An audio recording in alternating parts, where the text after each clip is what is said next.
All right, so we're back, and you know what that means. It's time for another deep dive. Always exciting to see what we're going to uncover. Right, so today we're heading to the baseball diamond. More specifically, we're taking a look at an Associated Press article. It's called Ohtani and the Dodgers. Keep the Cubs and their rich history in the shadows in Japan. Quite a title, right? Yeah, it definitely grabs your attention. It does, and it hints at some really interesting dynamics at play. So basically, this article takes us to Tokyo for the opening series of the MLB regular season. The Dodgers are facing off against the Cubs. And on the surface, you might think, okay, big deal. Two big league teams playing overseas. But there's so much more to it than that. Right, and that's what we're here to explore. We want to break down why this particular matchup is so significant. Yeah, we've got the star power of the Dodgers. Obviously, Shohei Ohtani is a huge factor there. Huge. And then you've got the Cubs with their long history and dedicated fan base. Yeah. But as the article points out, even that history seems to be overshadowed a bit in this context. It's a fascinating clash of narratives, and we're going to try to unpack it all for you. So let's start with this whole underdog thing that the article keeps coming back to.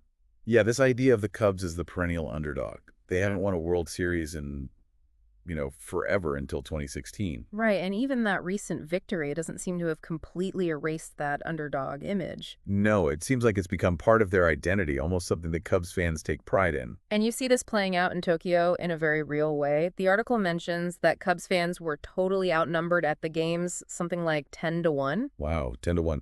That's wild. Can you imagine being a Cubs fan, traveling all the way to Japan and being surrounded by Dodgers fans? It would be quite an experience. And the article actually quotes a Cubs fan named Zach Valavanis who says, "That's what's great about the Cubs. We're always the come-from-behind team." I feel like that's been the case forever. And he even mentions that 2016 win. Like, even after achieving the ultimate goal, that underdog spirit still lingers. It's really interesting, isn't it? Like, does winning a championship change a team's fundamental identity? Or is there something deeper there? Makes you wonder if part of the appeal of being a fan is that connection to the underdog, that rooting for the team that defies the odds. It's a powerful narrative in sports, for sure. Yeah. And it makes you think about your own experiences. Have you ever been drawn to a team or an athlete because they were the underdogs? I mean, there's something compelling about it, right? That David versus Goliath story. Absolutely. So we've talked about the underdog narrative, but now we have to address the elephant in the room, or should I say the two-way phenom on the field. Shohei Ohtani. Right. There's no way to talk about this series without acknowledging the absolute frenzy surrounding him in Japan. The article states that he's estimated to be like 60 to 70% of the draw for these games. 60 to 70%? That's insane.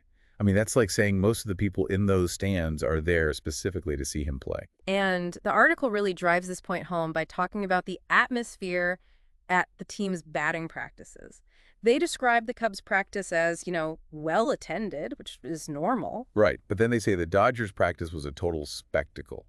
Hundreds of photographers, reporters just swarming the place, and of course all the focus was on Ohtani. And his Japanese teammates, Yoshinobu Yamamoto and Roki Sasaki, they're incredibly talented players in their own right, but even they kind of get eclipsed by Ohtani's star power. It's wild.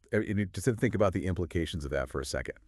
One player having that much individual impact on a team sport, it raises some really interesting questions. Right. Like, how do you balance that level of individual stardom with the overall team dynamic? And how does it affect the other team, in this case the Cubs? I mean, they have a rich history and dedicated fans, but they're kind of playing second fiddle to Ohtani in this particular moment. And it's important to point out that the Cubs do have Japanese players on their roster as well. Yeah, the article mentions pitcher Shota Imanaga and designated hitter Seiya Suzuki. It says they don't go unnoticed. But there's a definite hierarchy of attention, isn't there? For sure. I mean, Ohtani's just on another level right now in terms of global recognition. And, he's got that unique two-way ability that makes him such a captivating player. Plus the whole narrative of him coming to the Dodgers is like a perfect storm of talent, timing, and hype. Exactly. So it's not just about national pride. It's about witnessing a once-in-a-generation talent. Speaking of hype, the article also touches on the financial aspect of all this and how much the Dodgers have invested in their roster. Yeah, there's a funny quote from Zach Valavanis' brother Alex. He's talking about the Dodgers spending, and he jokes, what did they spend, $3, $4, $5 billion? Yeah, he's obviously exaggerating, but it does highlight the fact that the Dodgers have been willing to spend big to get the best players. And it makes you think about the expectations that come with that kind of investment, both from the fans and the organization itself. Right, if a team is spending billions on players, they better be winning. Exactly. But, it's not always a guarantee, is it? Money can buy talent, but it can't buy chemistry or, that unpredictable magic that makes a team truly great. And it can't buy fan loyalty either. I Yeah. mean, look at the Cubs. They haven't always been contenders, but their fans have stuck with them through thick and thin. It speaks to the idea that there's a deeper connection there than just wins and losses. Definitely. So let's talk about how the managers of both teams are approaching this whole dynamic in Tokyo. Well, Cubs manager Craig Counsell seems to have a pretty realistic perspective. He says, "We're playing the world champions. You expect that from that perspective. We're playing against the most famous player in the world. So you expect it from that perspective as well. When you're the world champs, you get to enjoy the spoils of that, and that's fair to me." It sounds like he's acknowledging the reality of the situation without letting it get to him. Yeah, he's not making excuses or complaining. He's just focused on the game itself. Dodgers manager Dave Roberts, on the other hand, seems a bit more aware of the historical significance of the Cubs, but he also doesn't shy away from acknowledging Ohtani's dominance. He says, "I just think it's more skewed because of Shohei, and nothing against the other Japanese players, but Shohei is just such a beast of this whole equation." So both managers are seeing this from their own perspectives, but they're both recognizing the unique circumstances. And they're both right, in a way. Exactly. It's just a really fascinating situation all around. And of course, we have to mention the actual outcome of the first game. The Dodgers won 4-1. Not a huge surprise given everything we've discussed, but the article also mentions that the Cubs had to face Roki Sasaki in the second game. Yeah, the Dodgers' young pitching phenom.